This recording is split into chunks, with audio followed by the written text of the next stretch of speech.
Assalamualaikum warahmatullahi wabarakatuh. Kami dari kelompok 11 akan mempresentasikan materi yang telah kami buat.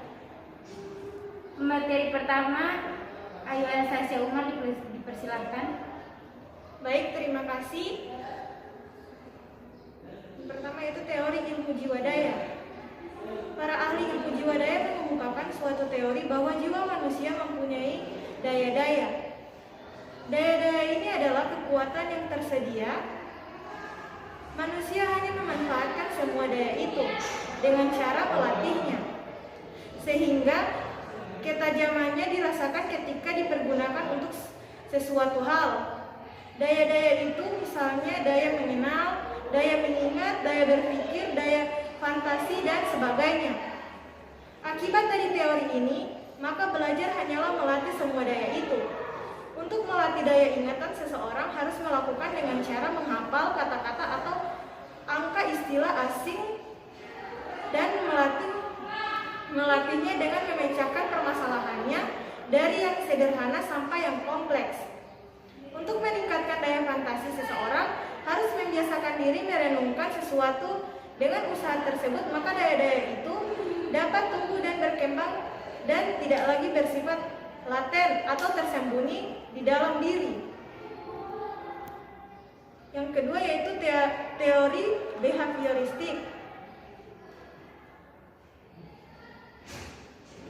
Teori pelajiman klasik adalah pemasangan stimuli yang netral atau stimuli yang terkondisi dengan stimuli tertentu yang tidak terkondisikan yang melahirkan perilaku tertentu. Setelah pemasangan ini terjadi berulang-ulang, stimuli yang netral melahirkan respon terkondisikan. Pavlov mengadakan percobaan laboratori terhadap anjing. Dalam percobaan itu, anjing diberi stimulus berserat sehingga terjadi reaksi berserat pada anjing. Contoh stimulus percobaan tersebut pada manusia adalah bunyi bel di kelas untuk menandakan waktu tempat disadari, menyebabkan proses penandaan sesuatu terhadap bunyi-bunyi yang berbeda dari pedagang makanan, bel masuk, dan antri di bank.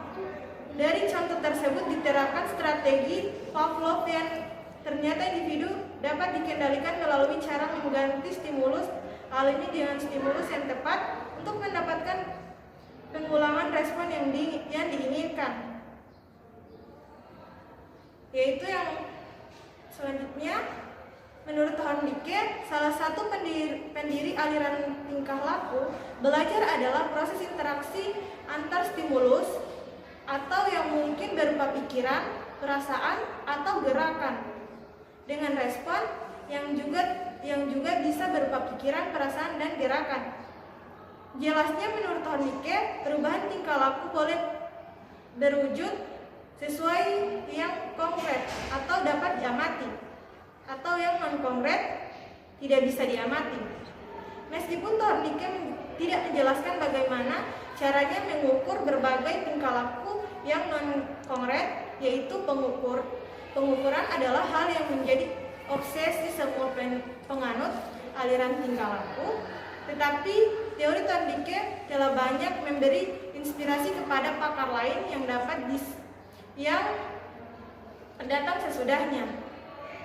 Teori Horndike disebut sebagai aliran kognisionis. Selanjutnya, Skinner. Skinner yang datang kemudian merupakan penganut paham neo-behavioris yang mengalihkan dari laboratorium ke praktik-kelas.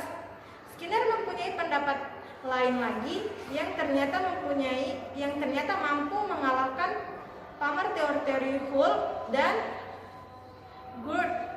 Hal ini mungkin karena kemampuan Skinner dalam menyederhanakan kerumitan teori serta memperjelaskan konsep-konsep yang ada dalam teorinya tersebut. Menurut Skinner, deskripsi antara stimulus dan respon untuk menjelaskan perubahan tingkah laku atau dalam hubungannya dengan lingkungan. Menurut versi Watson tersebut adalah deskripsi yang tidak lengkap. Respon yang diberikan oleh siswa tidaklah sesederhana itu. Sebab pada dasarnya setiap stimulus yang diberi berinteraksi satu dengan lainnya. Dengan interaksi ini akhirnya pengaruh respon yang dihasilkan, sedangkan respon yang diberikan juga menghasilkan beberapa konsekuensi yang pada gilirannya akan mempengaruhi tingkah laku siswa. Selanjutnya saya kembalikan kepada moderator. Baik, materi selanjutnya adalah teori belajar kognitif. Teori belajar kognitif mulai berkembang pada abad 20-an. Secara sederhana, teori ini menggambarkan bahwa belajar adalah motivasi internal yang terdiri dari beberapa proses seperti pemahaman, mengingat, mengelola informasi, problem, analisis, prediksi, dan perasaan. Pada implementasi proses belajar mengajar di sekolah, bentuk penerapan teori kognitif adalah guru ketika menggunakan bahasa yang mudah dipahami oleh peserta didik, serta memberi ruang bagi mereka untuk saling berbicara serta diskusi dengan teman-temannya.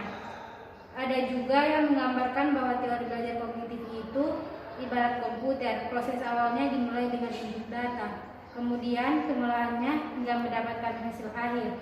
Beberapa tokoh yang berperan mengembangkan teori ini adalah Jean Piaget dan Jerome Bruner.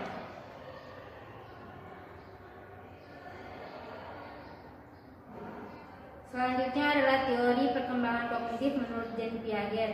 Teori perkembangan kognitif Jean Piaget atau teori Piaget menunjukkan bahwa kecerdasan berubah seiring dengan pertumbuhan anak. Perkembangan kognitif seorang anak bukan hanya tentang memperoleh pengetahuan. Anak juga harus mengembangkan atau membangun mentalnya.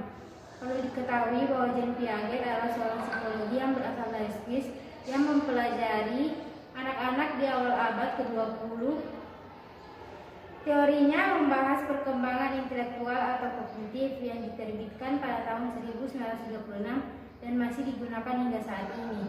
Menurut Piaget, anak dilahirkan dengan beberapa skema sensorimotorik yang memberi kerangka bagi interaksi awal anak bagi lingkungannya. Pengalaman awal si anak akan ditentukan oleh skema sensori motorik ini. Dengan kata lain, hanya kejadian yang dapat disimulasikan ke skema itulah yang dapat direspon oleh si anak, dan karenanya kejadian ini akan menentukan batasan pengalaman anak, tetapi melalui pengalaman yang dialami anak. Skema awal ini dimodifikasi. Selanjutnya teori perkembangan kognitif menurut Vygotsky. Teori Vygotsky adalah teori kognisi sosio-budaya yang memfokuskan bagaimana perkembangan kognitif diarahkan oleh budaya dan interaksi sosial. Jadi budaya dan interaksi sosial lebih penting dan lebih fokus terhadap perkembangan kognitif pada anak menurut Vygotsky. 1. Konsep zona perkembangan proksimal. 2. Konsep scaffolding. 2. Bahasa dan pemikiran. Selanjutnya, teori belajar konstruktivis. Teori pembelajaran konstruktivisme adalah sebuah teori pendidikan yang mengedepankan peningkatan perkembangan logika dan konseptual pembelajaran. Seorang konstruktivis percaya bahwa pelajar hanya terjadi ketika ada pemrosesan informasi secara aktif, sehingga mereka meminta pelajar untuk membuat motif mereka sendiri dengan menghubungkan pengetahuan baru dengan motif tersebut. Konstruktivisme percaya bahwa pembelajaran membangun pengetahuan untuk diri. Peran seorang pengajar sangat penting dalam teori pembelajaran kognitivisme. Keimbang memberikan ceramah, seorang pengajar berfungsi sebagai fasilitator di mana yang membantu pembelajar. Itulah materi dari saya. Selanjutnya pemateri ketiga. Baik, terima kasih. Saya sebagai pemateri ketiga akan melanjutkan materi yang telah dibacakan oleh pemateri kedua. Teori belajar konstruktivis menurut Jean Piaget. Dalam pandangan konstruktivisme, pengetahuan tumbuh dan berkembang melalui pengalaman, dan pengetahuan yang diterima oleh seseorang merupakan proses pembinaan diri dan pemaknaan, bukan internalisasi makna dari luar. Pemahaman semakin mendalam dan Teori belajar konstruktivis menurut Jean Piaget. Dalam pandangan konstruktivisme, pengetahuan tumbuh dan berkembang melalui pengalaman, dan pengetahuan yang diterima oleh seseorang merupakan proses pembinaan diri dan pemaknaan, bukan internalisasi makna dari luar. Pemahaman semakin mendalam dan berkembang jika selalu diasah dengan pengalaman yang baru. Menurut Piaget, manusia mempunyai struktur pengetahuan dalam otaknya, seperti kotak-kotak yang mempunyai makna di setiap ruangannya. Pengalaman yang sama bagi seseorang kan dimaknai berbeda oleh masing-masing individu dan disimpan dalam otak yang berbeda. Setiap pengetahuan yang baru akan dihubungkan dengan pengetahuan yang telah terstruktur dalam otak. Oleh karena itu, pada saat belajar menurut Piaget, sebelumnya telah terjadi dua proses dalam dirinya, yaitu proses organisasi informasi dan proses adaptasi. Berikutnya, teori belajar konstruktivis menurut Vygotsky. Menurut Vygotsky, belajar adalah sebuah proses yang melibatkan dua elemen penting. Pertama, belajar merupakan proses secara biologi sebagai proses dasar untuk memperoleh prestasi hingga kemampuan yang gemilang. Namun yang harus dipahami sebelumnya, teori belajar dan istilah belajar itu berbeda. Teori adalah kumpulan konstruk yang mampu menggambarkan fenomena secara sistematis. Fenomena tersebut bisa fenomena alam atau fenomena sosial. Sedangkan definisi belajar menurut KBBI adalah berusaha memperoleh kepandaian atau ilmu. Yang pertama, teori belajar behavioristis. Kedua, teori belajar kognitif. Ketiga, teori belajar humanistik. Keempat, teori belajar konstruktivisme. Terima kasih.